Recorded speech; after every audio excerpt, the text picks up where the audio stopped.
Well, let's move back to the United States for some domestic news because Justice Clarence Thomas has weighed in on something that Cenk seems to agree with. So there might be some drama here. Let's discuss.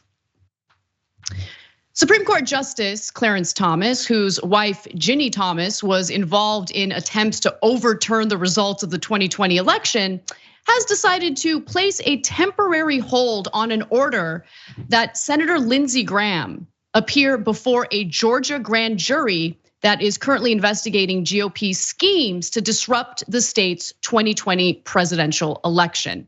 So before I give you some details on this decision by Clarence Thomas, who should have recused himself considering his wife was again involved in these attempts to overturn the election, a grand jury in Atlanta wants Graham to testify about calls he and Trump had made to Georgia election officials soon after Trump lost the election to Joe Biden. Now, prosecutors say Graham has unique knowledge about the Trump campaign and the multi-state coordinated efforts to influence the results of the 2020 election, essentially overturn the results, giving the rightful winner, Joe Biden, the ability to become president. Now, Graham himself has also been accused of asking the Georgia Secretary of State to toss out ballots to essentially ensure that Trump wins the state of Georgia as opposed to Joe Biden. Just a quick refresher on that. Let's watch. You came away with the impression that he essentially wanted you to look for ways to toss out mail-in ballots. What exactly did he say to you? Well, he asked if the ballots could be matched back to the voters, and then I got the sense it implied that then you could throw those out. And he really would look at the counties with the highest frequent error of signatures. So that's the impression that I got. But we've got signature match in place. We have signature match when you request the ballot, absentee ballot, and then we have signature match when it comes in. And then with our new online absentee ballot portal, that has photo ID. And so we feel really confident that the election officials have done their job. And that's what they're charged to do, is do their job and make sure the signatures match.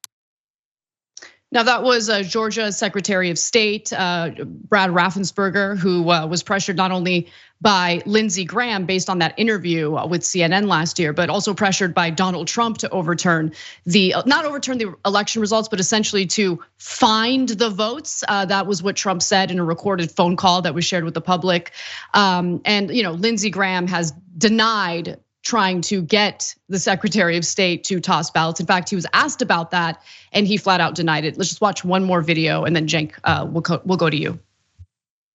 Can you clarify this conversation you had with the Secretary of State in Georgia? Did you or did you not ask him to throw out votes? No, that's ridiculous. I talked to him about how you verify signatures. Right now, a single person verifies signatures, and I suggested as you go forward, can you change it to make sure that a bipartisan team verifies signatures, and if there's a dispute, come up with an appeal process. So he called his staff called Saturday trying to hook me up with a media outlet so I could say something nice about him. I thought it was a nice conversation. Why is the senator from South Carolina calling the Secretary of State in Georgia anyway? Because the future of the country hangs in the balance. Does it though? I mean, it seems like it's pretty well. It really does. Does it? And the idea that there's one person confirming the signatures is ridiculous. But I mean, that's what Lindsey Graham did. He aided and abetted and also played a part in what transpired on January 6th, of course, but what is continued to transpire with a huge portion of Republican voters genuinely believing that the election was stolen from Trump when it clearly was not. So Cenk, tell us a little bit about the Justice Thomas decision here, because you say that it's not unprecedented. Yeah, so I don't think it's outrageous at all, except for one giant thing, which we'll get to in a sec. So the substance of it is, Justice Thomas is saying, look, the question at hand in this case is, can Lindsey Graham avoid testifying to the Georgia grand jury because of his position as a United States senator? There is a speech or debate clause in the Constitution which protects national politicians in certain things that they say.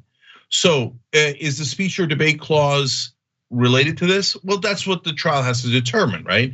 The case that Lindsey Graham is bringing, saying, no, I don't have to testify, right? And I think that that's a fair question. I don't think that it's a super easy question, and I think it probably has some nuance, right? Now, by the way, it looks like the 11th Circuit, which is very conservative, 2 out of the 3 judges there are Trump appointed, are leaning towards ruling against Lindsey Graham. Okay, that's what it looks like for now. But is it an interesting case? Yes. Is it like, it's not a Rudy Giuliani type of case where it's just outrageous and there's no real claim, right? And Thomas is saying, well, you can't have him go testify and then do a case on whether he should testify.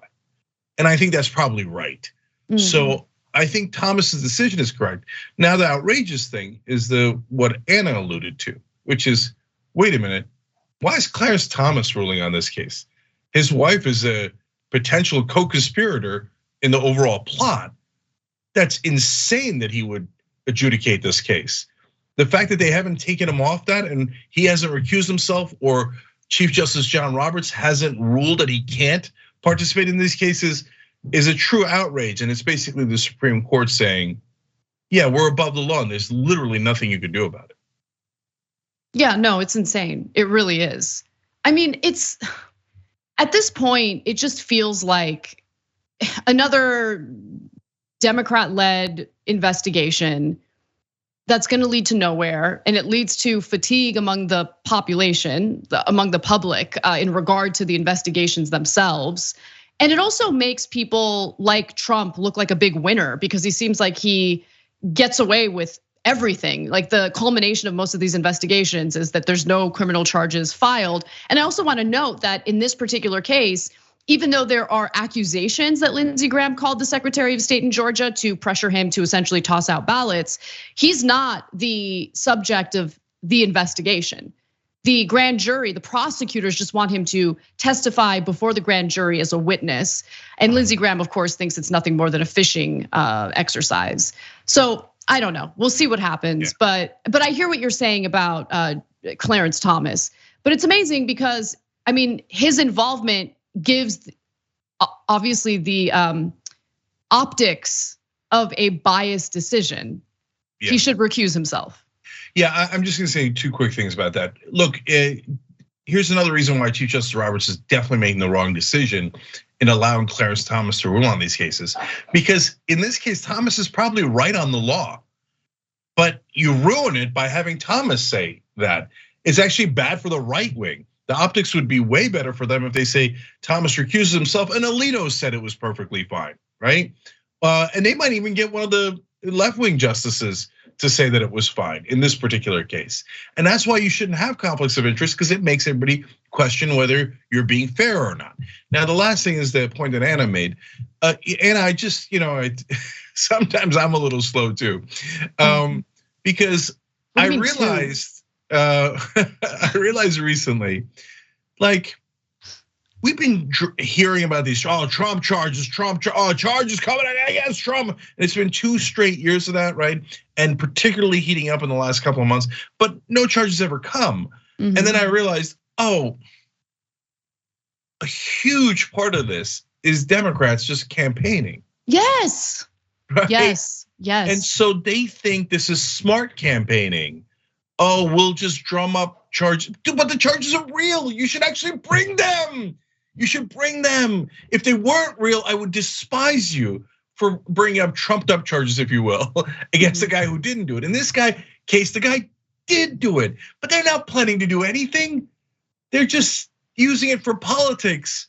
And I projected my decency onto Democratic leadership, which of course I should have never done. And so, and as a matter of political electoral strategy, that's disastrous. It generally doesn't have anything to do with people's actual lives. You're not gonna win an election that way. And you look like feckless losers who keep saying, he did everything wrong, and then not doing anything about it. That's just the usual disastrous strategy by Democrats. Thanks for watching The Young Turks, really appreciate it. Another way to show support is through YouTube memberships. You'll get to interact with us more. There's live chat emojis, badges. You've got emojis of me, Anna, John, JR. So those are super fun. But you also get playback of our exclusive member-only shows and specials right after they air. So all of that, all you gotta do is click that join button right underneath the video. Thank you.